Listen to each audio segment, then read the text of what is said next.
Please forgive the robot voice. I am fighting a nasty cold and currently have no working nostrils. I was going to just take things easy until I recovered, but thought that responding to Coltaine/Stardusk sooner rather than later would be best. And since one of the videos I'm responding to also involves razor blade candy, maybe a second act of solidarity is appropriate. So in the video MGTOW talks, Gynocentrism, Biological Determinism, Evo-Psych, I'm accused of a composition fallacy and denying a biological origin for culture. In the video MGTOW Runaway Gynocentrism TFM response, Coltaine uses an example from the book of Deuteronomy, wherein the Israelites murdered all the men, and took all the women, as the spoils of war after taking a city that refused to all surrender, as a sign that even barbaric societies are gynocentric, because the men were killed while the women were preserved. I'll provide links to both videos as well as time codes to jump to the section in question rather than have clips in this video.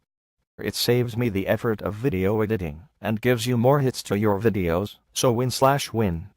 So here's the central point of contention. We're both working with different definitions of gynocentric and gynocentrism. In my video I say that the current definitions of gynocentrism are vague, and perhaps to fit better with a MGTOW understanding of gynocentrism should also include a reference to female preference and male disposability. Coltaine defines gynocentrism as any form of female preference, but throws out the central element of female concern, which goes against every definition I could find.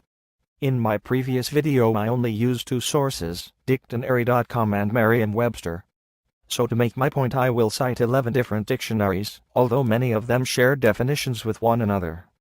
I'll provide a link in the description that will help you find all these definition sources, so let's get this out of the way. Google defines gynocentric as quote centered on or concerned exclusively with women, taking a female, or specifically a feminist, point of view. Wikipedia and Gynocentrism.com define gynocentrism as quote refers to a dominant or exclusive focus on women in theory or practice, or to the advocacy of this. Anything can be considered gynocentric when it is concerned exclusively with a female, or specifically a feminist, point of view.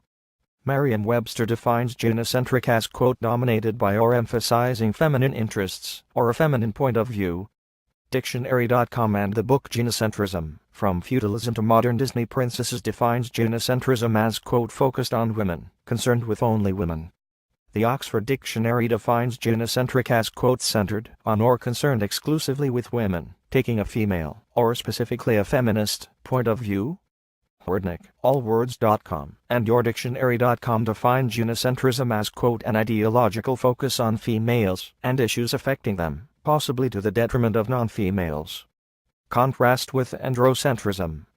Psychology Wiki defines gynocentrism as quote the practice, often consciously adopted, of placing female human beings at the center of one's view of the world and its culture and history, and assuming the existence and dominance of the female point of view.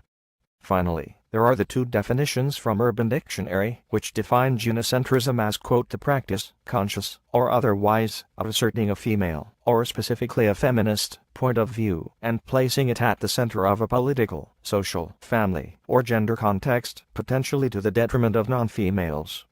The perceptions, needs, and desires of women have primacy in this system, where the female view is the reference point, or lens through which matters are analyzed.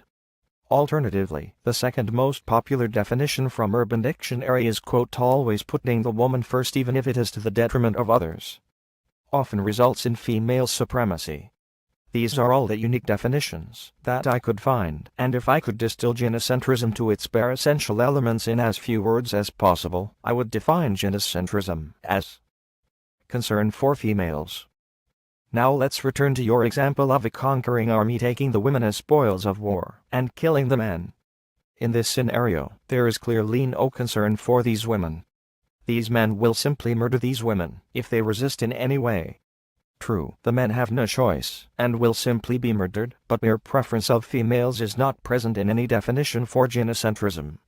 Conquering armies also took livestock, gold, jewelry, weapons, and anything else of value. There is no concern for the livestock or any of the other inanimate objects being taken, they are simply spoils. For something to be gynocentric it must by definition exhibit some level of benevolent concern. In the modern world we still have slavery, known as human trafficking, wherein 80% of the people being trafficked are women. Why are 80% of modern slaves women? The answer is that 92% of modern slavery is sex exploitation, and there is much more demand for female prostitutes and sex slaves than for male ones. Women are then targeted and abducted, while men, rather than being killed, as in the case of the conquering army of Deuteronomy, are simply not targeted and left alone, because they aren't as useful in the sex slave trade. The reason the men were to be killed by the Israelites in Deuteronomy chapter 20 is because they refused to surrender and submit to all be slaves. Had the men surrendered rather than fight, they all would have been spared. However, when the men chose to fight and lost, they were all killed, and the women, who did not fight obviously, were taken as spoils along with all their property. Where is the benevolent concern for women in that? Where is the interest for the female point of view? Where is the focus on females and the issues affecting them? These women taken as rape slaves were property, and nothing more. This is not gynocentrism according to the definition of the word itself.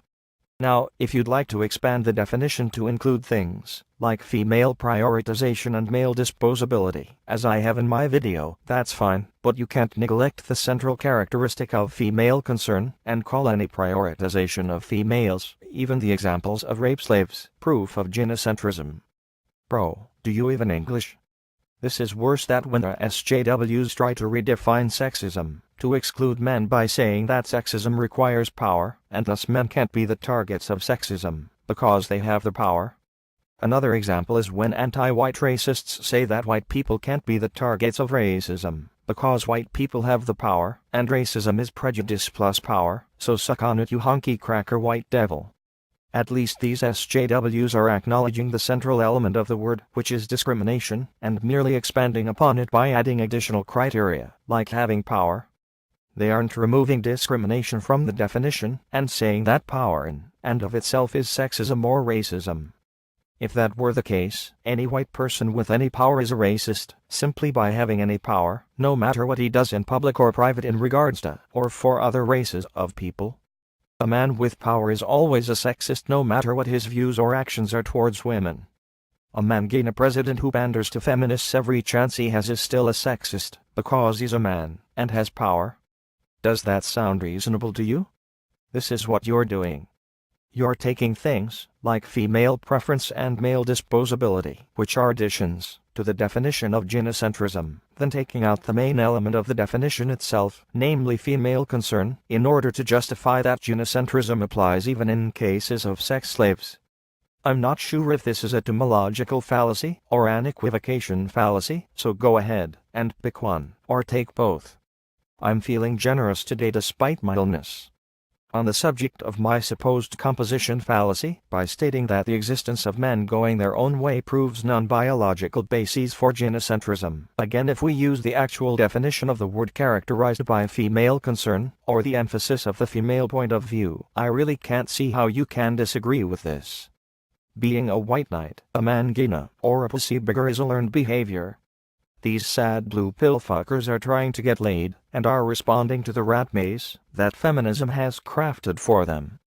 I don't know any MGTOW that were born with the red pill in their veins. We all usually started out as blue pill, because that's what we were taught. Be a good man. Never hit girls. Be a gentleman. Women want a nice man. Is all of this sounding familiar? These are learned behaviors, not biological instincts. Biology can be influenced by environment, or it may simply be the instincts you're born with and can't control. A learned behavior cannot be biological, because if it were it would naturally exhibit itself without indoctrination. Hypergamy is biological, the sex drive is biological, and in a civilized society, wherein men can't take a wife by physically abducting her, gynocentrism is the simplest mechanism for men to fulfill their sex drive, which is to pander to a female's hypergamy. However, in a society where women are property, female concern is not an issue. Men need not concern themselves with hypergamy, because they can simply take women by force, and if she doesn't like it, she will be penetrated by his sword rather than his penis. So that's all I have to say about this. There's no point debating someone when we can't agree on what the words mean that are related to the debate. I'm more than a little disappointed in Stardusk. He made this video about language about a month ago which I linked to, and he seems to be a great admirer of language. I honestly don't understand how he could ignore the definitions of words which are the foundation of language itself, and accuse me, his primate brother-in-arms, of employing faulty reasoning and logical fallacies. I guess this is why they say to never meet your heroes.